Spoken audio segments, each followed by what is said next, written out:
Star. Alin po? Ayun na, it's okay na. Ito. Ay, meron pa ako dito. Magkano mga kailangan may nakapera? Hindi, ayos daw para makatulong sa akin. Okay, yun yung next yung scenario for money.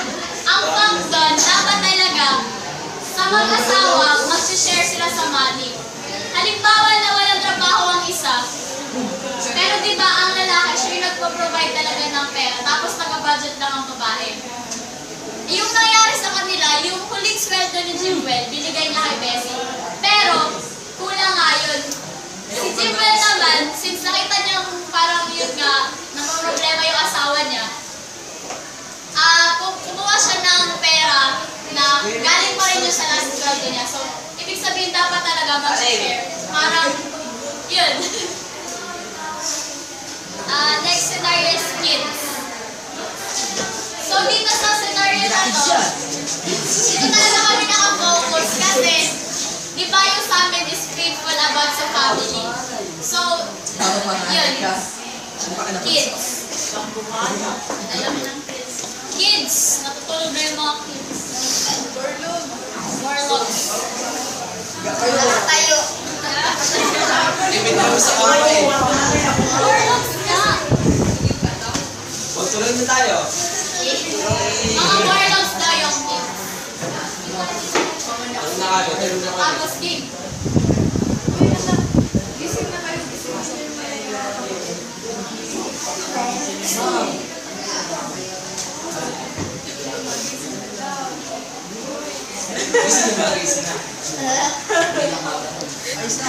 Yan. Tapos, di ba ang pangalan talaga, si Tom. Kasunod, si Merspel, tapos si Kenneth, tapos bunso si Karen. Di ba, in-explain ko kanina na yung bunso, siya na yung nagli-lead. Ang second one is the black sheep. Tapos, yung the rest, medyo nasunod pa naman.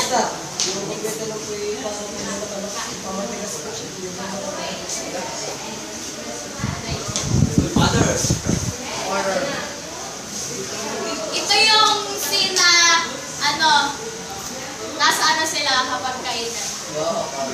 Yun yung may makakabalami. Sige, ready. Na-atras. Bakbet.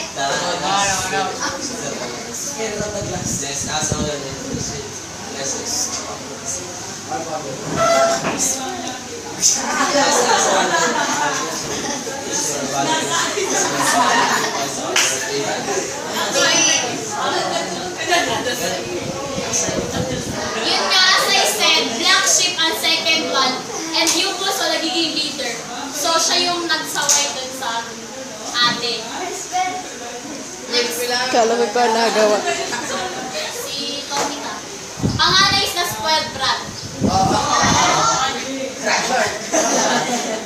Dad. Lakasan mo, Tom. Dad, kasi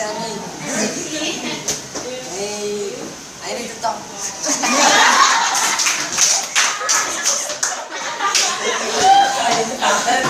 Gusto ko sana bigyan mo ko ng sasakyan.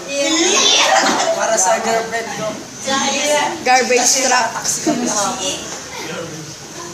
kahapon. Gusto ko sa sasakyan.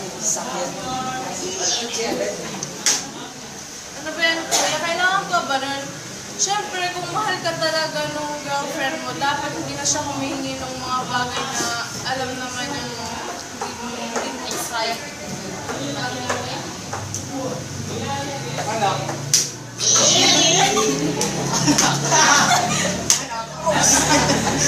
Hindi mo kami. Kasi wala na tayong tuition. Sa akin, hindi mo kami anak. Pasensya na anak. Itapon. Yun nga, since ang panganay is the spoiled brat, parang sinasabi niya sa daddy niya na sanay siya nakakakuha yung gusto niya. So, yan, nagre-request siya ng car para sa pag may pandate sila ng girlfriend niya kasi jahe nga daw sa girlfriend. Walang panghatid. So, sinasaway na naman ni leader na ganito, ganyan. Like school. Exit parents.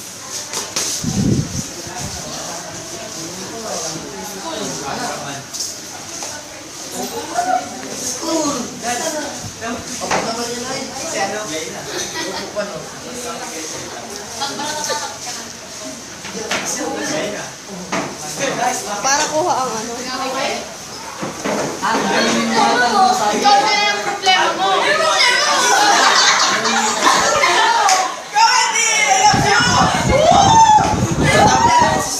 Tama na yan. Sister, tawag. So, biglang pinatawag sila sa principal's office. Kalat na kayo sa principal. Principal's office. Miss Escuela. Miss Escuela. Miss Escuela, Miss Reynoso. Balita ko, nakikipagsabunutan kayo. Ano ang problema nyo? Di na kayo nakikipagsabunutan. Sorry. Pagpasensya niyo na po yung kapatid ko. Talagang, ganyan talaga po yan. Kaya, magbibigay ako ng dispensa sa inyo. Pasensya niyo na ganyan kapatid. Sana Sino na ako may kasalanan ah? Huwag ka na magulot. Binibigyan ko lang ang dispensa eh. tandaan mo, sana sa susunod, bigay ko yung kapatid mo para hindi na mapalaman sa mga kagulungan. Talagang may ako talaga. Ayan, di ba nga, the third child is the good one, and this is the black sheep of the family. So, yan, parang si Kuya, napansin nyo kanina siya yung nag-lead ng prayer. So, siya nga yung pinakang ano doon, pinakang good. Sinasaway niya si black sheep. Next, Dami. drinking, gambling, and girls. With scenario 7, girls talk too much. Magkasama yan.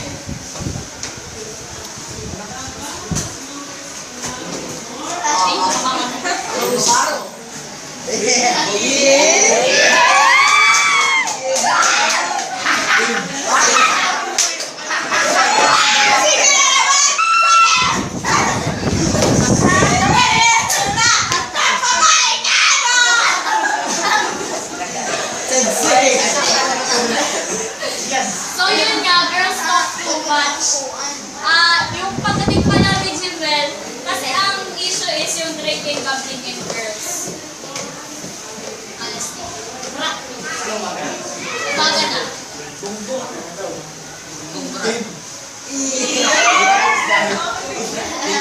Sorry naman kasi kayo na mahal. Hindi naman talaga ako alam mo naman ang problema natin, di ba? Kaya siguro gano'n na lang Pag-inom yun, kasi siyempre na yung bilang isang lalaki, yung pride ko na aalis ka, hindi ko kasi matanggap. Pero na kasi, Hindi na bababa.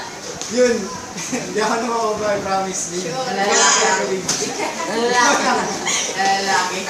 Nalalaki lang tayo.